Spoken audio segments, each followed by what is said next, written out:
நாம் ஆதார் கார்டை 2 பக்கத்திலும் ஸ்கேனிங் செய்து ஒரே பக்கத்தில் கொண்டு வருவது எப்படி?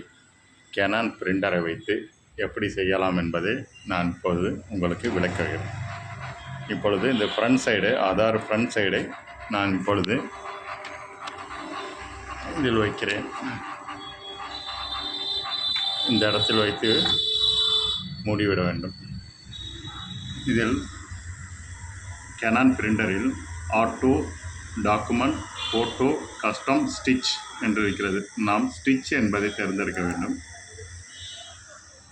ஸ்டிச்சை அழுத்தினால் இது போன்று வரும். இதில் ஸ்டார்ட் ஸ்கேனிங் இமேஜ் ஃபஸ்ட்டை நாம் கிளிக் செய்ய வேண்டும். இப்போது அது ஸ்கேன் ஆகிக்கொண்டிருக்கிறது.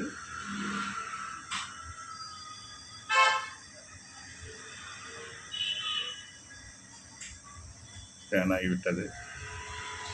இப்போது ஃப்ரண்ட் பேஜ், ஆதாரின் ஃப்ரண்ட் பேஜ் இந்த சைடில் வந்து இருக்கிறது. அடுத்து ஆதாரில் செகண்ட் பேஜ், பேக் பேஜ் இப்படி வைக்க வேண்டும்.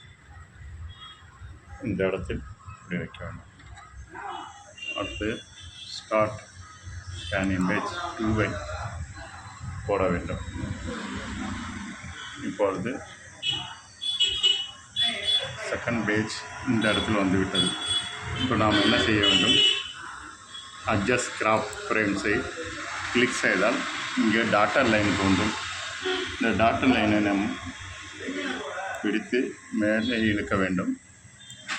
அதுபோல் 2 பக்கமும் டாட்டர் லைனை இழுத்து தேவையான சைஸுக்கு கொண்டு வந்து நிறுத்திவிட்டு சேவ் என்ற ஆப்ஷனை கொடுத்தோம் என்றால் நமக்கு ஆதார் 2 பக்கங்களும் ஒரே இமேஜில் வந்துவிடும். இது ஃப்ரண்ட் பேஜ், இது பேக் பேஜ், இரண்டும் ஒரே இமேஜாக வந்துவிடும்.